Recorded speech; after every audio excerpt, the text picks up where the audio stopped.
Brick dust and water seep and stain, make puddles. Dust piles up. It powders the rag paper. It's all about tribal nomads and their geometric histories.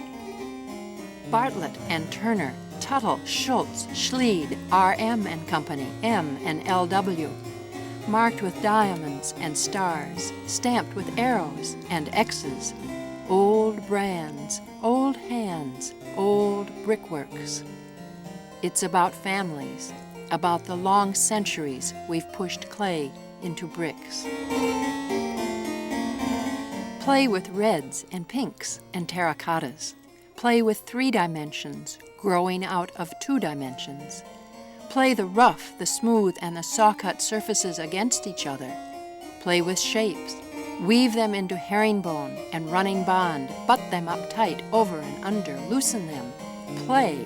That's what it's all about. Shapes in a space. 5-sided, 6-sided triangles and squares and houses and barns, and all the time the light bounces, is absorbed. It's about shape and shadow.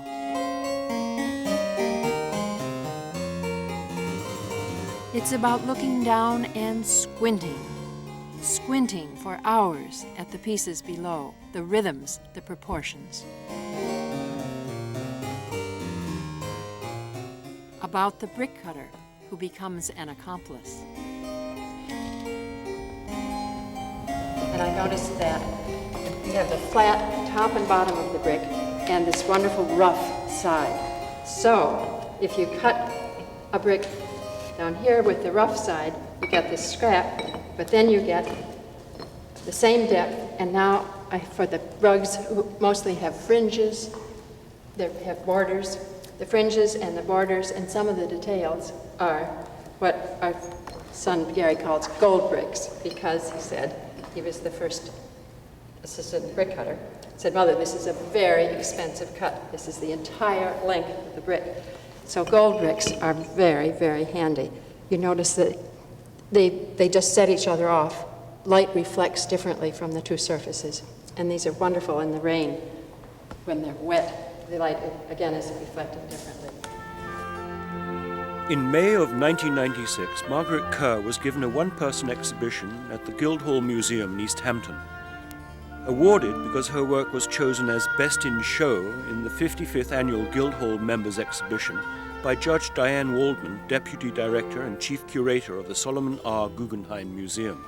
Guildhall has been a cultural centre for the Hamptons for many years, especially showing artists of the region. The work in this exhibition, borrowed from collectors or courtesy of the Arlene Bourget Gallery, was curated by Christina M. Strassfield and covered the period since 1986 when Kerr began to work with brick. Prior to this period, she worked in many other media.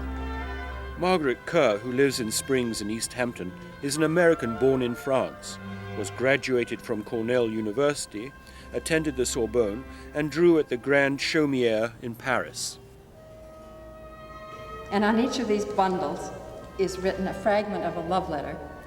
I had a good time researching when there were people in the Tower of London, when was the height of the Klondike Gold Rush, when the Transcendentalists were at their peak writing transcendental thoughts.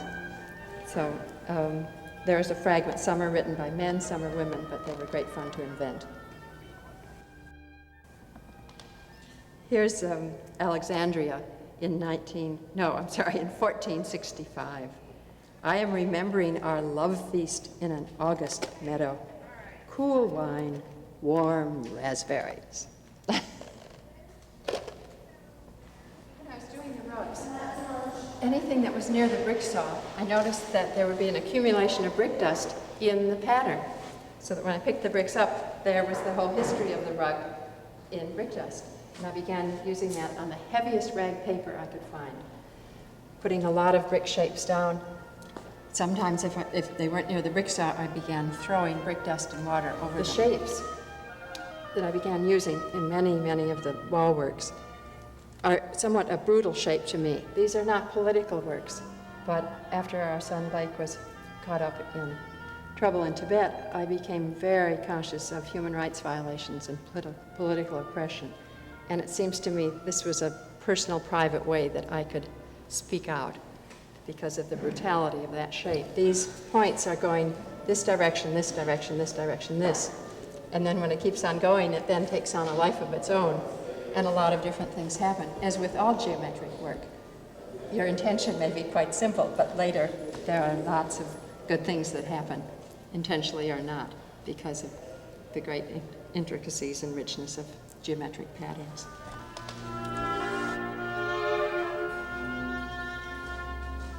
These are beach bricks. Ernestine Lasso has given me beach bricks over the years. She's a rock person. And you see what the action of the waves, heaven knows how many years it took to do this to them.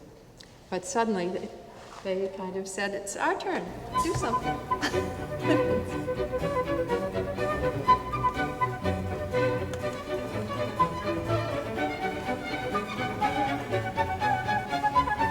I've enjoyed taking traditional brick patterns, bonds, the running bond that we use on sidewalks, and making them rise up. This is actually herringbone. And instead of rectangular brick in a herringbone pattern, these are triangles, so that these two are part of a series called Herringbone Rising. They're called Study for Mountains and Clouds, two versions, because obviously mountains and clouds. But they're studies because it would be wonderful someday perhaps to get a whole huge wall and have a very large arrangement of mountains and clouds coming out of the outside wall.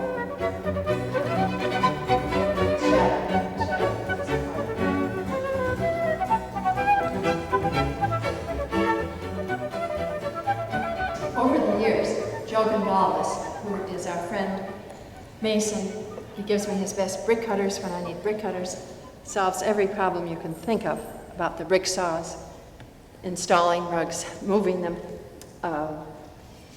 Over the years, these are old bricks, and probably 98% of them come from Joe. There are bricks with just signs, circles or diamonds that have to have been just put there by hand. Some of the bricks are very, very old, and they've got slurred letters that have to have been pressed in, stamped by hand.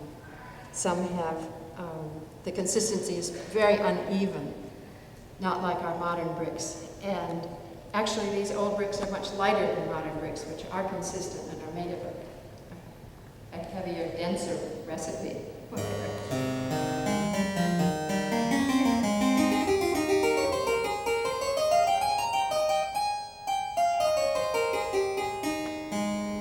The screen is called I Stand Here Dreaming of Rugs. It's one of the early things that I did with only brick dust, no bricks this time. But of course, as you can see, bricks were in the process, putting them down on the heavy rag paper and throwing brick dust and water on them. There are three rugs on this side of the screen. This one is a prayer rug. Prayer rugs really are anything with a dome or an arch. For me, rounded shapes are out so that it's a pointed arch. And relating to the whole Muslim idea of the way, which relates to architecture, the mosque.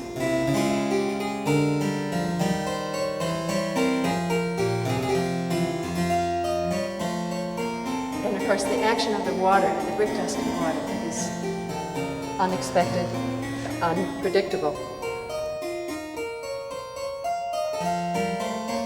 When I take the bricks away, the water has seeped in, leaving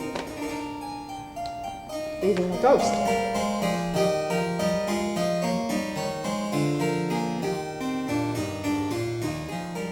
Here's a wall rug.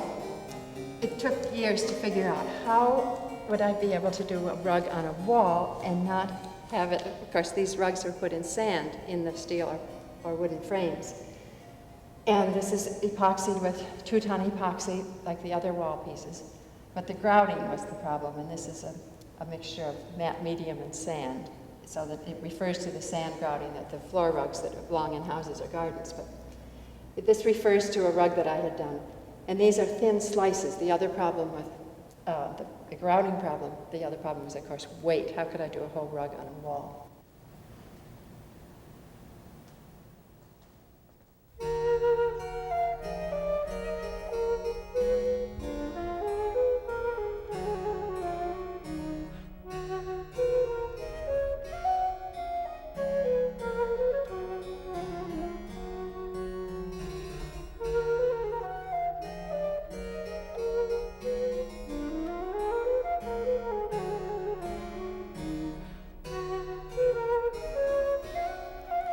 Here's where my brickwork began.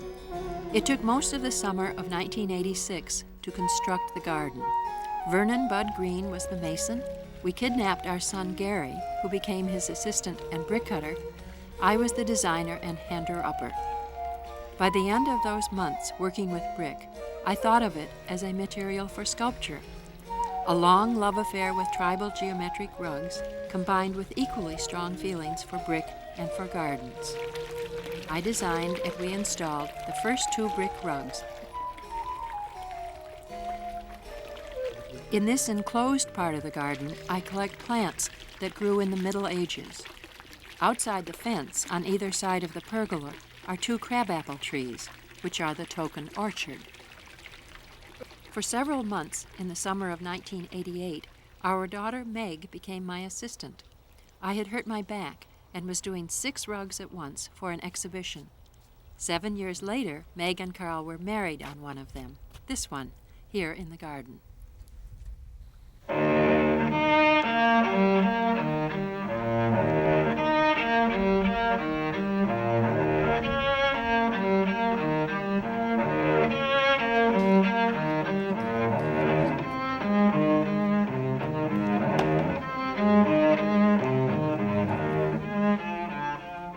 The brick saws. The diamond blade makes a terrible, wondrous screech as it cuts through the heart of the brick. My brick cutter and I wear earplugs. This work doesn't come together without the brick cutter, the welder, the mason.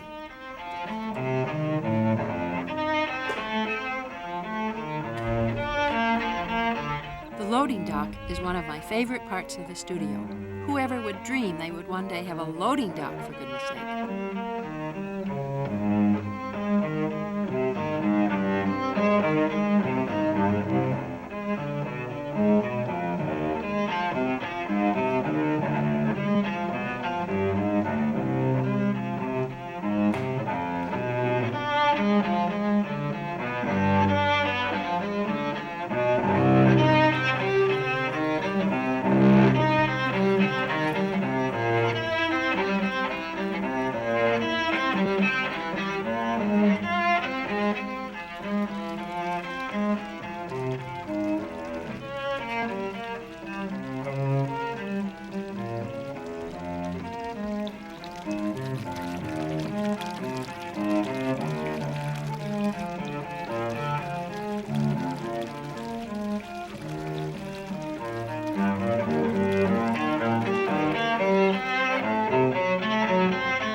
My husband is painter and sculptor Robert Richenberg.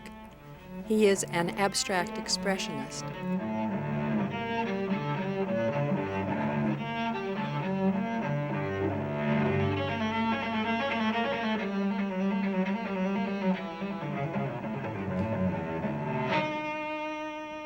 As opposed to my heavy brickwork, Bob's sculpture is light. Much of it is kinetic.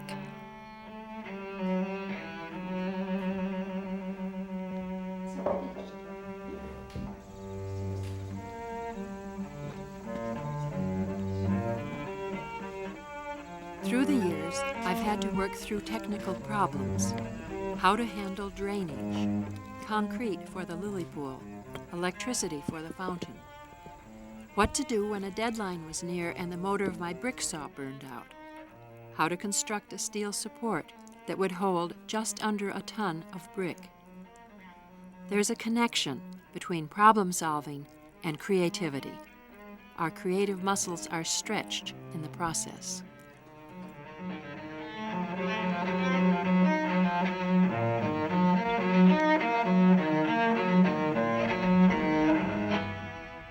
Each of us is connected with the past.